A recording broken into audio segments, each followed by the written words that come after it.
This is Jim O'Hare, and you are listening to the whole podcast. All of it.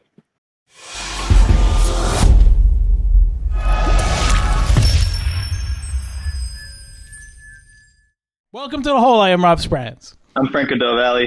I'm Lori Levine. Sebastian Maniscalco is with us. Welcome, Sebastian. It's very, very, very cool to have you on. I appreciate it. We're big fans of yours.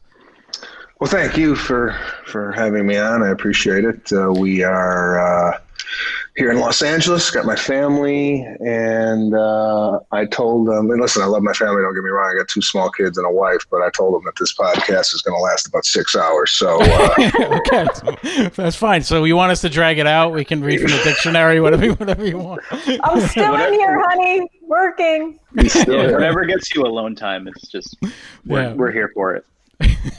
Has it been that tough, just being quarantined and locked up? I mean, you're used to getting out there and going all around the world, so I gotta imagine it's not that easy. Yeah, so I don't know, we're going on 280 some odd days here, and listen, when this first thing started, I thought 6 weeks. They'll have us back out. Apple or Amazon will come up with something to fight this, and now it's Christmas, and it feels like we're going backwards. And I'm in LA, so everything's closed. You can't do nothing, and it's just disheartening, especially over the Christmas holiday. I got my mother, my sister here. We're debating on whether or not to get together. I would have to, it would be awful, God forbid, if I gave it to my mom and it would be dire straits after that. So this is it, man. It's podcasts, Zooms, and I'm my kid's best friend now. I mean, it's like my son's a year and a half hasn't played with a boy yet. That's a good point. It's true. Yeah. Well, what winds up happening though? So do you still use that room? Is that your little alone time room that you have to go into to get a break? There's no breaks. There's no alone time. The only alone time I get, the only thing I really look forward to as far as alone time is going to get gas. Because I figure that's, it's a 17-minute ordeal. You go there, you get it, you come back, and that's the only. I mean, in the house, they'll find me. They'll always find me, and there's really nowhere to hide unless I shut the door and tell them that I'm doing something like this. This is the only time I really get that's alone time. But I joke. Listen. The silver lining here is I'm getting time with my family that I would never have gotten. I've got 2 small kids that I basically cemented a bond with that I don't think will ever be broken. Because I'm seeing things that I probably wouldn't. I'm seeing my son take his first steps. I'm seeing the interaction between my daughter and my son develop. Not that I was on the road for long stints of time. I used to go out for 3 days, come back for 4, out for 3. So it was never that like I was Van Halen in the 80s where I was out for 7 months. So that's a good thing. But, I think all of us have reached a tipping point here and are ready to get back to some I just want to go to breakfast. Yeah, remember restaurants? Yeah, just kind of like the simplest things you miss. I'd like to get back to just, and not necessarily for myself, just for my kids, just to have them play with other kids. And my daughter was in gymnastics. That's done. She was learning how to swim. Done. Not that we can't, we still go in the pool, but she was going to swim class and learning the proper way. You didn't go learn from me. My swimming is survival based. There's nothing, there's no Michael Phelps. There's no proper coming up for air. There's none of that. Let's just get to the other side before you drown. Yeah. I grew up in Queens where we had one of those outside 4-foot pools. And, there's only so much swimming that you can learn in a pool that you can literally stand up in, So it's like you kick from one side to the other. So if I ever fell off a ship somewhere on a cruise, I would want to kick off the side. I'd have nothing to kick off. I'd be dead. Yeah, you're looking for the bottom. But you mentioned that your family, coming from, I'm an Italian too, so coming from, an Italian family not getting together is like heartbreaking for you. Like, is your mom like just would she understand it if you told her that you're not going to see her for Christmas? I mean, we had the discussion that they're supposed to come here and like we're supposed to distance open gifts in the backyard. So that might not happen just because we're like, she understands, but I think my mom's generation is, if I get it, I get it. I had a great life. I think that's a lot of the attitude I've seen with my friends' families. They don't take the precautions really to heart, and at least the guys I know, their parents are like, fucking, it's so cold, Yeah, I know. And then next thing you know, they're hooked up to a respirator. So I don't know. Yeah, I know, and it's got to be. I mean, I got to think you see countries like, I remember when it happened, countries in Italy, like they just turned the whole thing into a party. Like the first couple of months, they were all singing from the balconies. Like they know the Italians know how to do it. They know how to do it right. So taking this away, it's weird. I think the Italians definitely made the best out of it. Here in America, though, they're so shocked that this thing is surging. But I'm like, you can't even get people to board a plane right yet. You're going to get them to get rid of a pandemic? So it should be no shock that this thing is spreading. Take a look at the people we got in the country. Lost. I know, it's true. Well, the one benefit is I'm definitely similar to you where I'm not a fan of just people in general, especially strangers. Like I don't want to deal with people in general. So that is the one benefit, because they skeeved me out long before any of this existed. So it's just a little extra. Now I have a license to tell a guy at, CVS, yo, you need to back the fuck up. Where before I wouldn't be able to say that. And now I say, like, oh, I'm sorry. I didn't mean it. Because I got the guy who's wearing the mask like this. It's like a shelf. Like his nose is open, his mouth is open, and he's just like, is this the line? I'm like, you gotta back up, guy. You just need to back up. I'm laughing twofold here. I'm laughing the fact that you can now have license to tell people off where before you really didn't. And I'm also laughing that my phone is ringing. I told my wife specifically, if the phone rings, here, I'll get it. Well, I'm sorry. I got it. This is unbelievable. One second. Hold on. 1 second.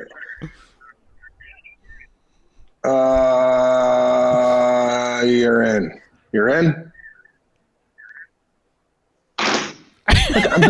I'm doing podcast. I'm letting people in, and I don't know what the fuck. Sorry guys.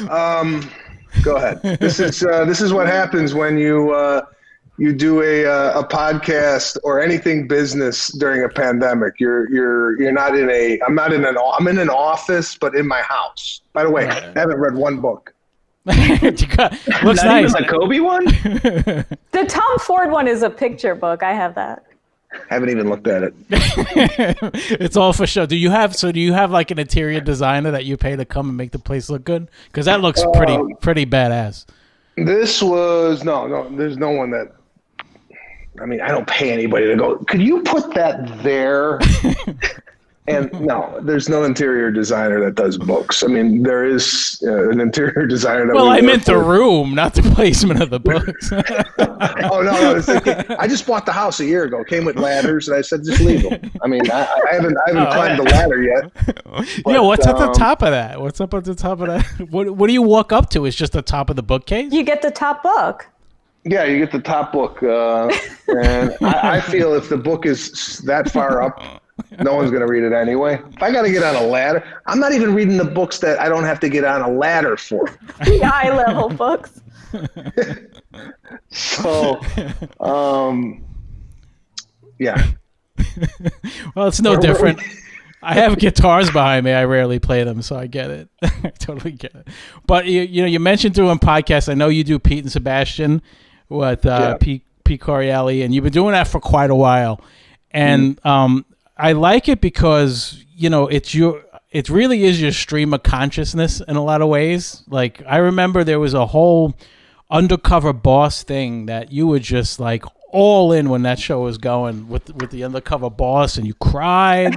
Like like I would never hear that normally. You know what I mean? Like, you were into it. But I kind of disagree with you a little bit on that show, because I don't think that the disguises are very good. I think they're terrible.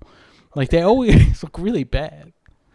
I agree. I do agree with you, and I never really analyzed it as far as the disguise is concerned. It's something that you just mentioned, and I go, oh yeah, you are right. I kind of got blindsided by the emotional aspect of the show, and threw the disguise out the window, because at the end of that show, someone's getting a car, a raise, a promotion, and then it's like, forget it. As soon as I see that, I'm on the floor.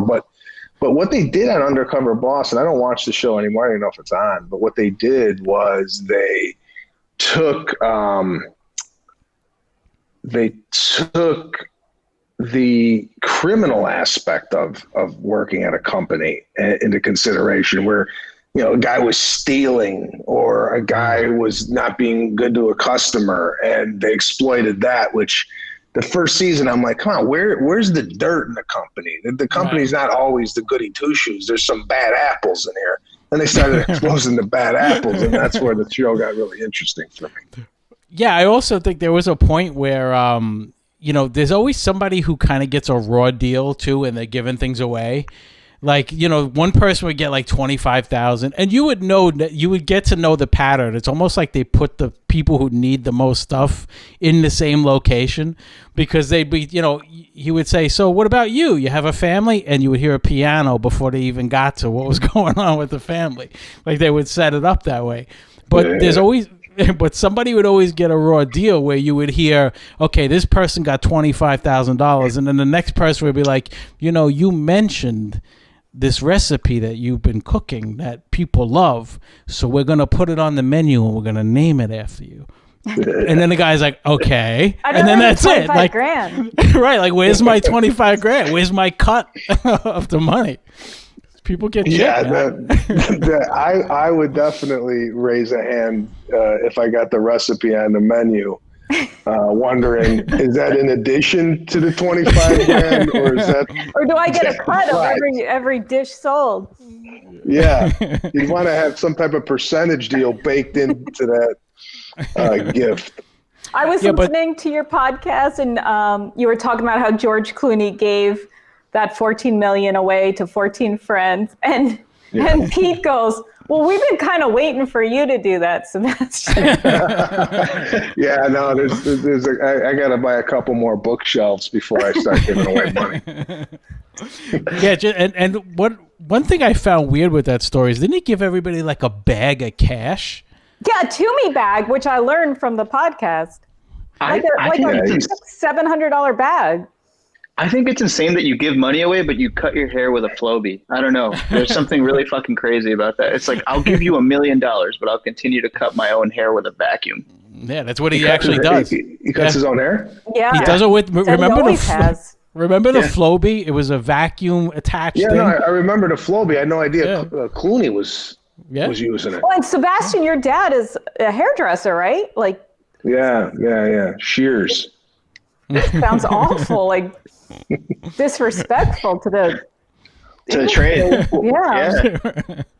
Yeah, no, a Flowbee is to hairstyling what Olive Garden is to Italian food.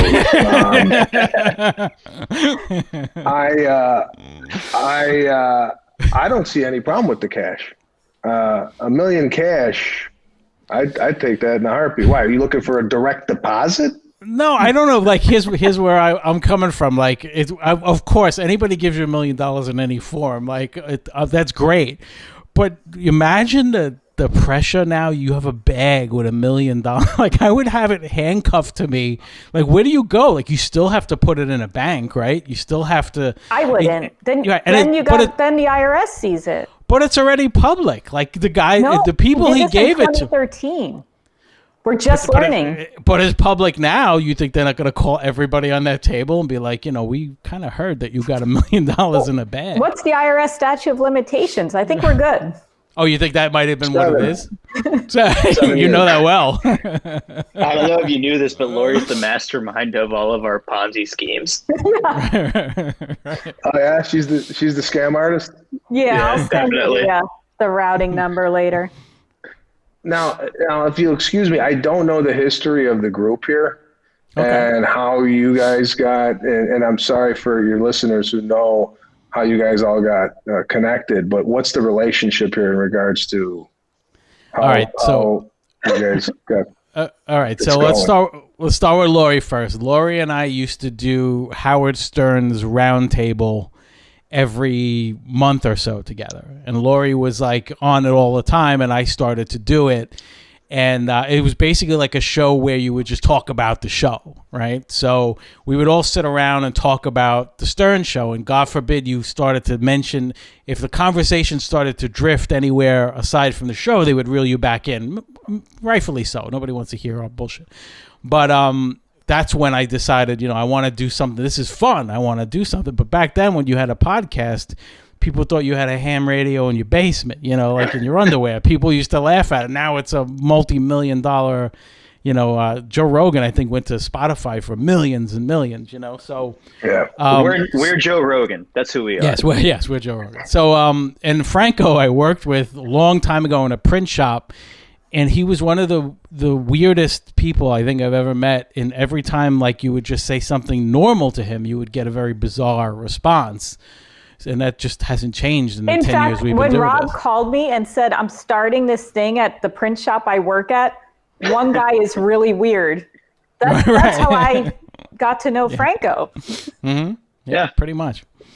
Yeah, so that's where it started. And as you know, it became Riotcast after a while, which I'm not part of now. You guys were with Riotcast at the time too, but you guys everybody, your management always has another idea of where to take you guys, and I think you're on iHeartRadio now, right?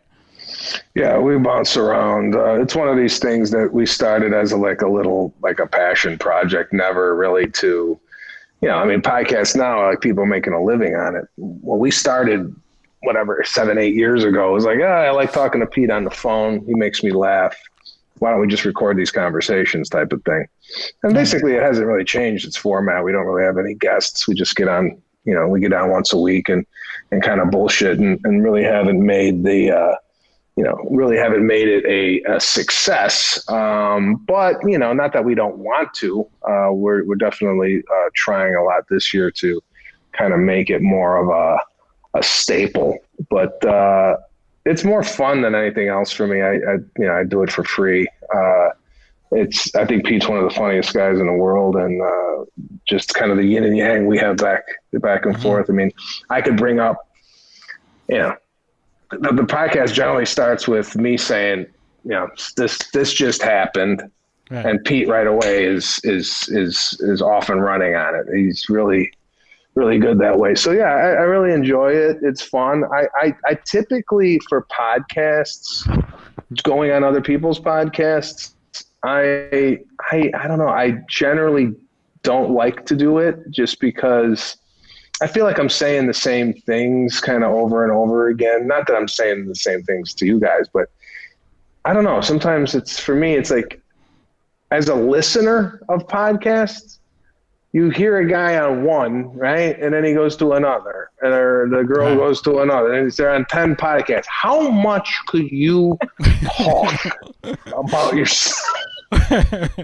I know. Do you find that? I mean, do you find that's like, well, in podcasts you listen to? I mean, how many times you going to hear the guy go, oh, he's on another one, and he done that one too? Like, how many are going on? Well, I agree. I'll tell you why I agree. It's for two reasons. Number one, this was not a celebrity interview show a couple of years ago. We didn't have that many guests. It used to be we would get together at the studio at the Cellar and just bullshit and have fun. But after a while, it's like, how much more what are we going to say to each other now at this We barely point? have anything to say as it is. Yeah, I mean, like, what are we going to say? So I said, you know what? If we bring this back, because of COVID, we did it, and we've had one after another, and it's been great. So, but I was laughing when you said that because we just had Matthew McConaughey on, who's doing a book tour. So in addition to doing a lot of interviews, Lori and I listened to the entire audiobook before we interviewed him. And it's Matthew doing the audio. And it's Matthew reading it. So he's like, chapter 5, live and let live. I'm just making it up, but that's kind of how it was. So by the time he was doing the show, it's like this guy's been in my head for a week already. There was nothing even that he said in the interview except for a thing here and there that we didn't already know. But it was still cool to have him, and he was like the nicest guy.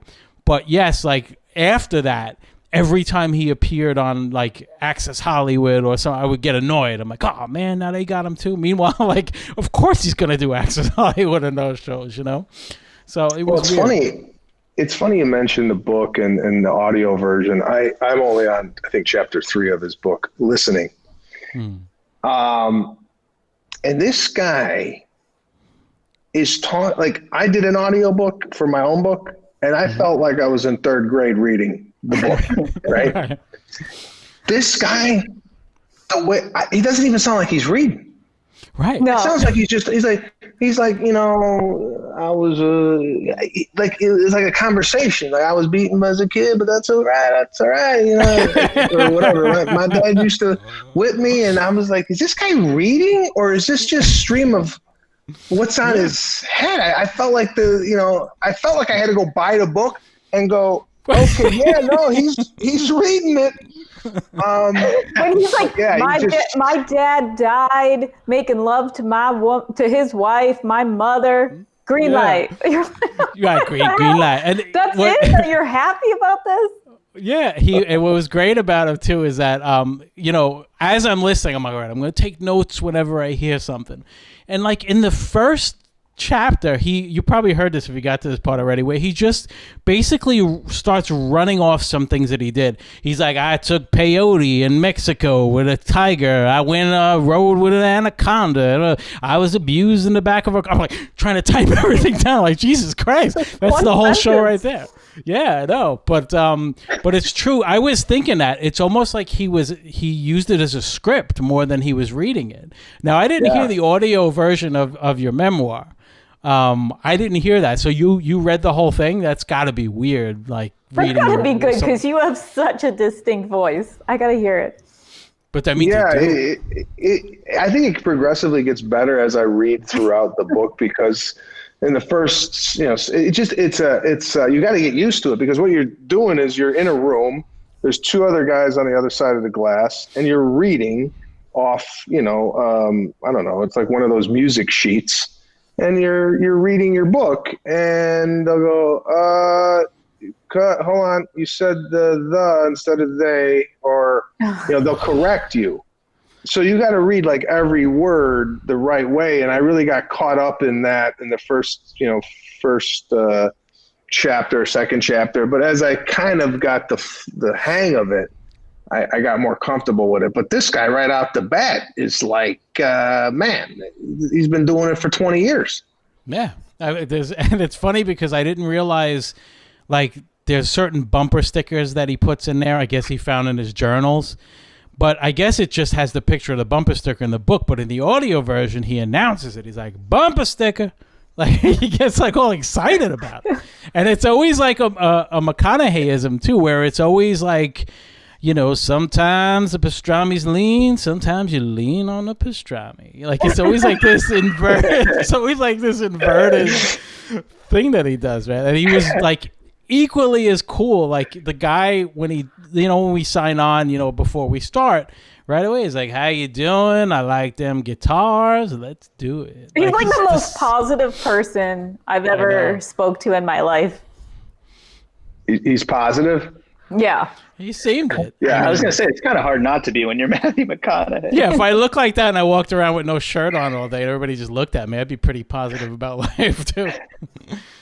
Anybody that keeps a journal for 30 years, I mean, I tried journaling. I don't know if you guys journal, but I've tried this. I'm like, oh, I'm gonna have kids. I'm gonna document the days. I got the first 2 days, and then I put it away.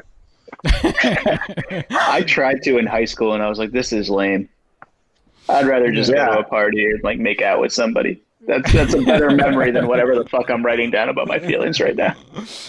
I'm really shocked that people journal. I mean, it's great that if you could do it and keep it up, and then because I wish I would have journaled a lot of the times that I was, because actually in the book he goes, I look back at my journal when I was successful in my life and see what I was doing, see how my health was, how what I was doing, if I had a girlfriend or was I in love, and then I look back at the negative times and see what I was doing, and I try to correct that, and I'm like, my God. you ever around something like that go, I am not doing things right. I can't imagine having the time to be like, I'm going to fix my life. Yeah. Like, I'm just going through it every day going like, well, this is what we did today. We'll try it different next time. But he also, like, he decides, you know what? I'm going to be in film school. I'm going to act. And then he gets a job as a waiter, and somebody's like, hey, you want to be in one of my movies? And he's in Dazed and Confused. And that was, like, his first thing, just took right off because he was so good at it. And it was supposed to be like 3 lines, and then it ended up being more like one of the main characters. Everything worked for him. Yeah, but I gotta. Speaking of movies, I gotta. The Irishman, man. Congratulations! Yeah. What a cool. When I found out that I was like thrilled, and then I forgot when I was watching the movie. I'm like, this fucking Sebastian again. I mean, that must have been fantastic. How did you wind up getting that? So the story behind The Irishman was I knew of this movie coming out or being put together 5 years prior to their even shooting it. There was whispers in the trades that Scorsese, De Niro, Pacino were going to get together and do this movie. So I had whispered to my agents. I said, listen, if there's an opportunity to audition for this movie, I would really love to go in and whatever part. I would just love to be a part of it. So opportunity came up, and they said, listen, the casting director lives in New York City. Would you like to fly to New York City, or would you like to self-tape, and then send the tape? And I said, you know what, let me go in to the casting office because you never know what's going to happen in there. Maybe you strike up a conversation with the casting director. She likes whatever, maybe make her laugh or what have you. I just like the room better than a tape because I feel like they put the tape in. Who knows if they're going to watch it? So I go in, and she's like, listen, you're looking really good for this. I got to tell you, Scorsese saw you do a bit, the bit on the Italians and the Passover meal, loved it. And then he saw a little scene that you did in a movie where I played like a tough guy, and it's looking good. Now, that's all you got to tell me is it's looking good. Tell everyone. I'm done. I start sweating. If she would have told me you got to work your ass off for this part because there's about 30 guys just like you that are coming in here, and then I'm up. But if you give me the confidence that I got it, then I'm going to fall apart. And I did during the audition. She's working with me. And for those that are not familiar with the entertainment business and auditioning, when they got you in there for a while, they're hoping you get it so they could send the tape to Scorsese and say, this is the guy. I was in there going, oh no, she wants to do it again. I'm not doing it right. So I start to unravel. I'm starting to sweat so much where I'm losing the saliva in my mouth. I can't even get the words out because I've gone dry now. It's like that nervous anxiety sweat that you start sweating away all the moisture inside your body. So I left there and I said, you know what? I didn't get it. I called my agent. I said, listen, bad news. I bombed that audition. You're going to get a phone call saying, don't want to ever see him again. Next day, my agent calls and said, you were right. She said that you were inconsistent, and inconsistency is not going to work with, Robert De Niro and Joe Pesci. But if he wants to put himself on tape with the notes that I'm giving him of what to adjust, I'd be happy to see it. So I went in, I worked with my acting coach. We sent in the tape. That tape ended up getting sent to Scorsese because she liked what I did on the self-tape. And then he ended up giving me another part, not the part that I read for initially. He gave me the part of Joe Gallo, which was a better part for me. Yeah. And that's how I got it. But I could have very easily said, I'm not going to do it again or whatever. It was someone giving me a second shot. And I was like, all right, now I got this second opportunity. I'm going to make the best of it. And it worked out. And then once I got on set, and I couldn't sleep for 3 days prior to the movie, my first day on set. I couldn't sleep. I was like, first day is with Robert De Niro and Joe Pesci. Now, these are guys I grew up watching and never would have thought that I would be in a movie with them. And I didn't know. I don't act. It's not my, I don't do a lot of movies. That's not what I do. And now I'm being put in with, arguably two of the best actors of our generation. And, De Niro came on set, didn't say much, just kind of going. And then he said, I hear you're doing good things. And I'm like, oh, I don't know if somebody told him to say that or what. In my head, nothing's ever positive. In my head, I'm always thinking, listen, there's this comedian out there. Just tell him he's doing good. And Joe was very, very gracious, very nice. And boom, we rehearsed. It was me, Scorsese, Pesci, and De Niro. We rehearsed our scene, and then they went off in a little huddle by themselves, and they left me alone. And I'm thinking, oh God, I'm getting fired. Or then I was going, oh, should I go in the huddle too? But then I'm like, I wasn't invited. So much thought going on. Yeah, I mean, here I am. I got my suitcases packed, and I'm moving back to Los Angeles. But no, they were great, and I did, I think, 6 or 7 days on that movie, and Joe Pesci was very nice. He brought me into his dressing room and gave me some advice on acting, and it was a great experience. I love working with those guys. I really got to know them during the Oscar push, where we started doing like a lot of parties and a lot of like events together. Here's another one. We're at I think it was some award show, whatever, name it. And it wasn't the big one, or the Oscars or the Golden Globes. It was like another offshoot. And we won for cast. Now, the only ones there were me, De Niro, Harvey Keitel, and Al Pacino. Wow. And we win for the cast, right? And I was told by PR to go up on stage with these guys. And I felt like I felt when I was on stage and they were talking, because Pacino talked, De Niro talked, I felt like I should have been like the trophy person. That's how far away I was from them. Like, if you looked at the photo, you'd go, is he in the movie or is he an usher? But yeah, I had some really great experiences around that movie. That must have been so exciting for your dad. My father came to the premiere. My mother came to the premiere. My whole family did. I mean, my wife, my sister, and my mother's like, is Pesci single? I don't know. My parents are divorced, and my mom's looking to hook up at the premiere after party. It's an odd target to go for, too. What's that?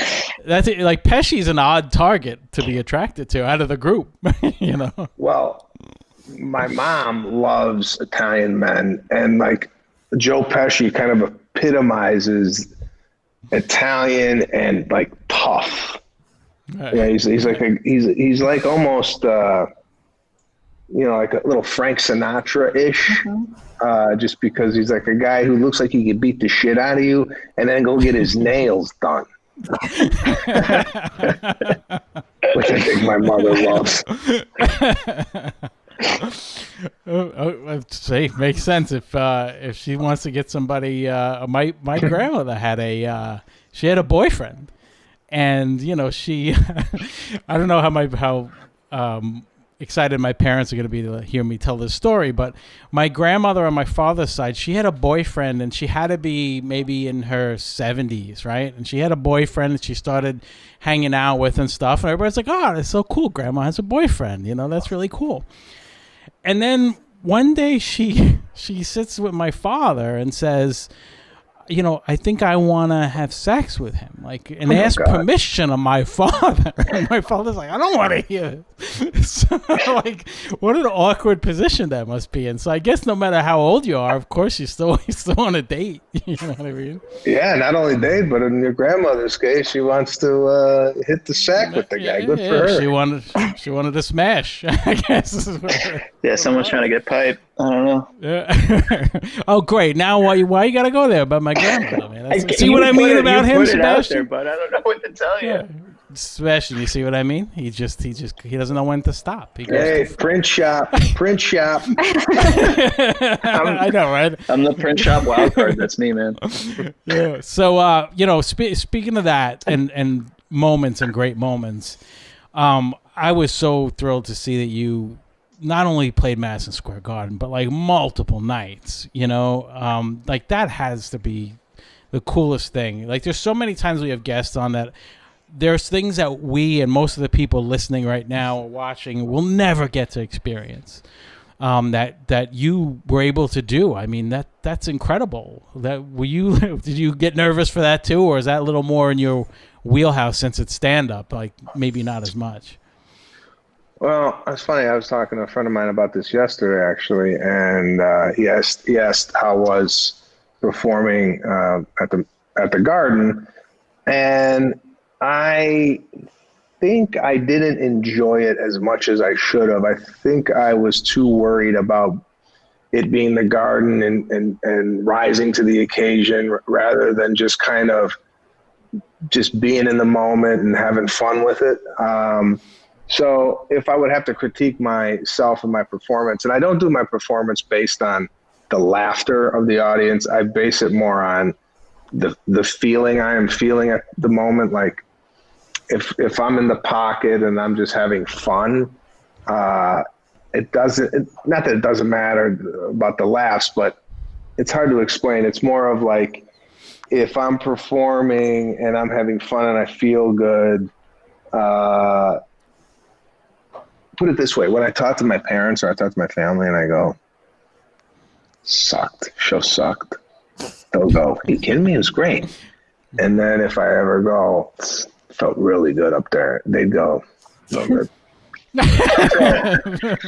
they don't even think I have a gauge on my performance. But Madison Square Garden for me, and this is something that I never really got into business that was never on my vision board. By the way, I don't have a vision board, but that was never a goal of mine to do arenas. I just came out to Los Angeles in 1998 from Chicago to do stand-up comedy. That's all I wanted to do. Is I wanted to make a living doing stand-up. Now, everything that's happened on top of that is to me, gravy.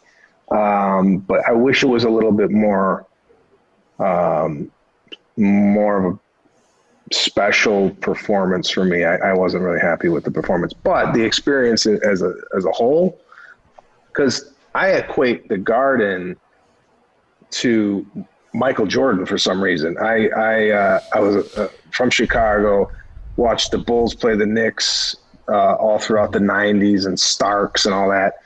And even in one point of the show, in the back of my head, I was like, wow, this is where Jordan kind of around, because I was in the round. This is when Michael Jordan took the shot here. And he started kind of thinking of all the unbelievable events that took place there. So yeah, it definitely the highlight of my career, but it taught me to be more in the moment and not so worried about the circumstances around the moment. So that's what my takeaway from that was. Yeah. So if with that kind of size, do you just kind of try to focus on the people right in front? Because, I mean, I know in most places you can't really see that far back anyway because of the lighting and everything, but do you feel like it was maybe harder, even though there were more people to hear laugh, that it was almost harder because you couldn't connect as you would like in an intimate club? Well, I think stand-up comedy is not really meant to be seen in an arena. I think comedy is a comedy club, 180 people. Comedy Store here in Los Angeles, the best comedy club as far as I'm concerned to perform at. But when you're playing 20,000 people and you're in the round, I am playing for the entire arena. I'll even look up in the stands, even though I can't see anybody. Obviously, there's a large screen above me where people could see, because a lot of my act is facial expressions and physicality, and those types of things really kind of need to be seen in order for a lot of the material to work, because it's not only the words, but it's the act outs and the facial expressions that go along with it. But yeah, it's a bigger, I'm big anyway, but in an arena like that, I'm constantly moving. I'm especially in the round, you got to kind of move around because a lot of people on this side are looking at your back. So, you gotta move, but it feels really intimate for me because the crowd is right on top of you on all sides, opposed to having it on like either the north or south end of the arena. Yeah, doing it in a round was a good idea. I actually have tickets to see you at Mohegan Sun, which got bumped, I think, to April now. Is that gonna be in the round too? Or are you going to be in a bubble? I don't even know if it's going to go. I know. Yeah, any arena is in the round for me. That's how I do it. That's how I feel most comfortable, and that's how you get more seats. Yeah. Look, very true. But look, if I'm a fan, and you've been awesome here, and I do want to go, but I don't want to die, so let's hope that we do it at the right time and everything gets. You know what I mean? Like, it kind of sucks. Like you move it to April and think by April it should be fine, and I do think it's going to be much better by then. But you have to go by the state ordinance and all of that other stuff, right? So you just kind of keep pushing it off.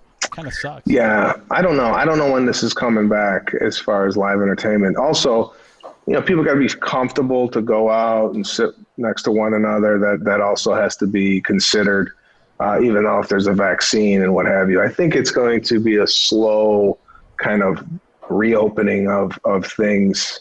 And who knows, maybe this year, next time, hopefully we'll have some semblance of normality. But I think we're in for another 6-7 months of this type of. Yeah. Have you done any of those drive-through shows that comedians are doing? No, You've been asked, I bet. Well, it was brought up to me. Hey, would you like to consider this? Listen, my first of all, my fan base and my act is not made for that environment.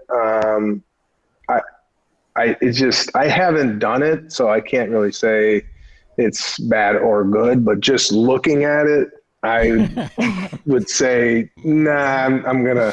The only time I really performed during this whole thing was at the Wynn Hotel. The Wynn Hotel opened up in August to invite some VIPs and high rollers, and then we had a social distance show there, and they did it like it was beautiful. I mean, the first weekend they did it outside, and then the second weekend they did it half outside, half inside. So the crowd was in the Excess nightclub.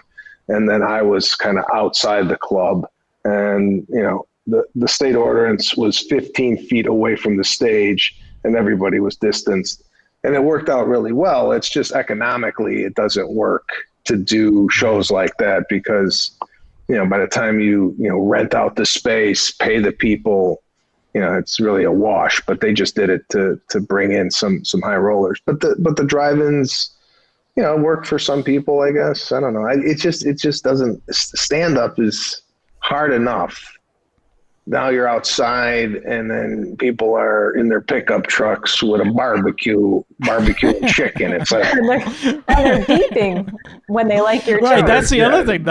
Instead of laughing, they're all honking horns. Come on, there's no way. There's no way you would want to do that. I mean, I like what Chappelle has done. Chappelle has, kind of created a safe environment, and I think in his backyard or somewhere in Ohio, where he, just to get up on stage and work stuff out. He's done really well. I think he even did somewhat of a special out of there. But yeah, I mean, I don't know. I'm the type of guy who, I just want to come back when everything is up and running again.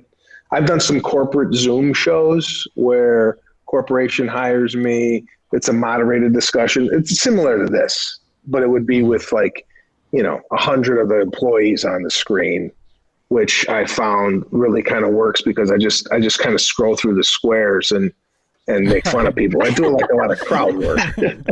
Right. So yeah, I mean, listen, when this thing first, this happened in March, and I was like, I went back to college as far as my spending habits. I mean, I make a nice living, I'm not going to lie, but I still have that mentality of, okay, listen, we're eating ramen noodles and relax with the paper towels. Just because I didn't even know if stand-up comedy is ever coming back. And my livelihood was stripped from me. So I wasn't really making, money like I do on the road. But then, the corporate stuff started to come in and, getting some things here and there. But yeah, I was like, I just bought a house in January and now I'm unemployed. What timing. That's the worst. Of course, my dad had a lot to say about that. See, I told you. I don't want to ever hear that you climbed up to the top of the ladder and just jumped off.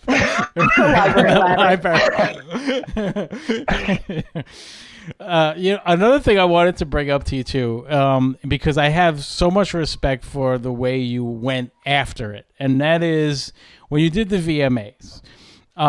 You did not hold back, and you went after a lot of things that people are getting, and I completely agree with this, incredibly soft about. The participation trophies and everything else. And I thought it was a great set, and it was really funny, and it was just a lot of digs in there at that culture. But there was some blowback, but it's by the same people who were getting the digs, and that just can't seem to take a joke.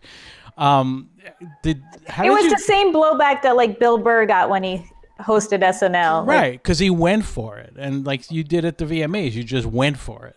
So do you have any regrets about doing it that way?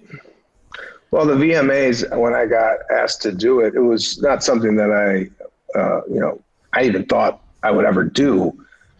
And I was a little skeptical about doing it just because VMAs traditionally are not it's like doing a drive-in movie theater. I mean, they ain't looking for comedy. People are standing up. It's generally a very young audience.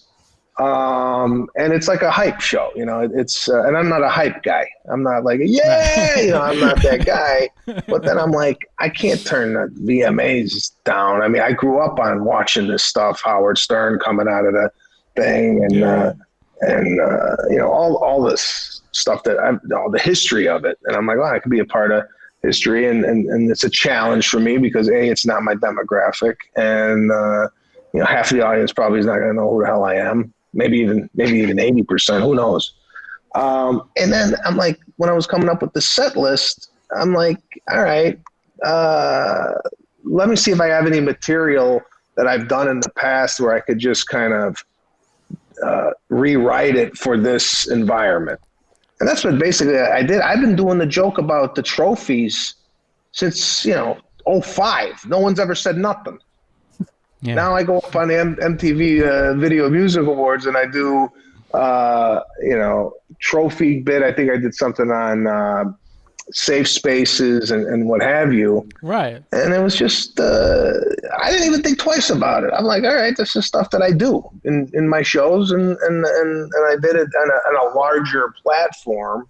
And anytime you do anything on a larger platform, and you get more, you get more praise maybe, or sometimes you get more criticism. But, I'm not a guy that answers to the criticism. Some people, get involved with that. Someone tweet out at you, you tweet back or whatnot. I generally don't get involved in it. I just do it. And if they like it, they like it. If they don't like it, they don't like it.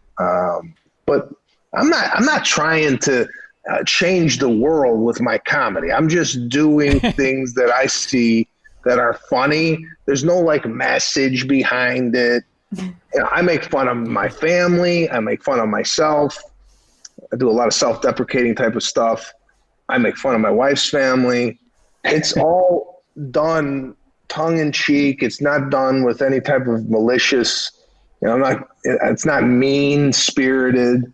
It's just pointing out some of the obvious and exaggerating a little bit. But I'm not out here looking to get into social issues. That's why I don't even cover that stuff. I don't do politics. I don't think people want to hear it. These comedians that do this, the political humor, that's fine. But man, what you get inundated on a daily basis, as soon as you open up your laptop and you see the news, iPhone, you see it on TV. I'm like, people want a departure from that. At least I think. That's why I don't really get into it. Yeah, and it happened retroactively. I saw the headline, and I was like, "What did he do? I gotta see this." And I watched. I'm like, "That's it."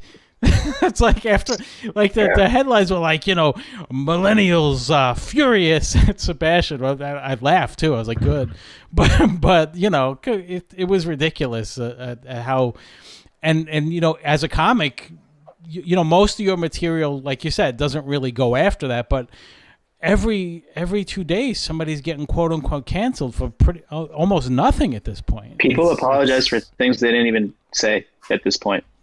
It'll be something crazy. You tweeted out 10 years ago.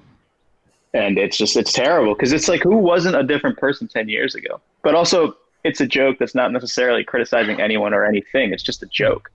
I don't know. It's really wild. You can't say anything anymore without getting some sort of blowback, even if it's absolutely nothing at all. Yeah, I mean, you see it also on online and people commenting. That's why I don't even have social media. I took social media off all my any device I have. I still post, but I don't look. Comments. My wife sometimes goes, "Oh, did you see what they put under the post?" I go, "That's why I got rid of it." I'm not gonna say. I don't care what some guy in Florida thinks about my video of my daughter and me. I mean, it becomes, you go down like a hole of what did he say, and then it's it's not healthy. I'd rather spend the time doing Zooms. Making fun of squares. Yeah, being creative and maybe working out, whatever it might be, just stuff to kind of better yourself rather than argue with strangers about really nothing. I mean, I don't know. I don't really get it. I think that's kind of unhealthy for the society to participate in commenting and negative. I don't know who does these things. I don't know anybody in my life that sits and comments under posts to say, you should try that because that's me. I don't know what type of mentality that is to do that. Do you? I don't know. It's just one of those things where you posted a turkey dinner for Thanksgiving and somebody's like, I can't believe you eat meat. And all of a sudden you're rethinking your entire life. I don't know. It's just one of those things where it's just who has the energy for this? Just living that living, man. I love the person that's like, hold on, I got to go tell him what I think about this. And they take time from their day and they're waiting for you to reply. Yeah, I think they're looking for a little attention too. But yeah, I got a family. I got 2 kids, and I like, I'd rather spend time with my son and my daughter, like swinging on the swing set, than participate in some weird comment thread about nothing. Right. And what another thing I thought was interesting with you, and it might just be one specific account, but every time you've emailed me, it's always 6 a.m. my time and like 3 a.m. your time. Is that like your little window? I was like, he's so elusive. I don't know. I heard from him, but it was 6 a.m. So I'll wait till and one time it was 6 a.m. and you sent an email, and I wrote back at 6:01. And then you didn't reply until 6 a.m. the next day. It's like it's the Sebastian black hole. Sends all the emails email out. goes, the emails kind of get sucked in. Yeah, it's one of these things where, when you have kids, they get up, at a certain time every morning. So in order to kind of get things out of the way, I try and get up an hour ahead of time so I could just crank stuff out, because once 7 o'clock comes, I'm making breakfast. Today we went for a ride, or we'll go to the beach, or, we're on the swing set, we're playing soccer. I took them in the pool, so, the day kind of just, this wouldn't be a problem if there wasn't a pandemic, because I would go on the road and definitely get caught up on a lot of the work. But with this, there's no real kind of break from it. It's just every day, 7 to 7. And, it's, we have a nanny. I'm not going to sit here and act like my wife and I are doing it all alone, but, the nanny's not raising our kids. We're definitely participating. Well, I know you wanted this to go 5 hours, but 6. we're pretty much at 6 hours. So if you want, we can make it like an anthology every night. Oh, at yeah. this time. Let's do this every day. But I want everyone to go to sebastianlive.com. And if you haven't watched the specials, they're fantastic. Stay hungry. Why would you do that? Aren't you embarrassed? I mean, there's just so many. And Sebastian, it's awesome to see how well you're doing. And I really hope that live venues come back, and I hope I get to go and see you and everyone else does. But in the meantime, you can go to sebastianlive.com. You can check out everything he's got there, and sign up to the mailing list, get information. Do you have one of those mailing lists? Hey, I'm Sebastian. I'm gonna be here. Like, do you do those? Yes, I have a mailing list on my website, and I keep people posted once a month with a newsletter about what's going on or what have you. But I appreciate you guys having me on, and I know we talk on this podcast about I'm unemployed or whatever. I just bought a house, but I do realize that there's a lot of people right now struggling, and they lost their job, especially in the hospitality business. The restaurants are out of business, and those people that work at the restaurants, are out of a job. So, I just hope this thing turns around. And if you can support your local restaurants out there, definitely do it, because they're struggling right now. Yeah, absolutely. And thank you again. So, Sebastian, just hang on 1 second. I'm going to play another little fancy bumper for you, because I know how much you like the first one. We're going to lose audio. Another 2 years. Love a bumper. All right. Well, thank you for listening to The Hole. I am Rob Sprans. I'm Franco Del Valle. I'm Lori Levine. Later, motherfuckers.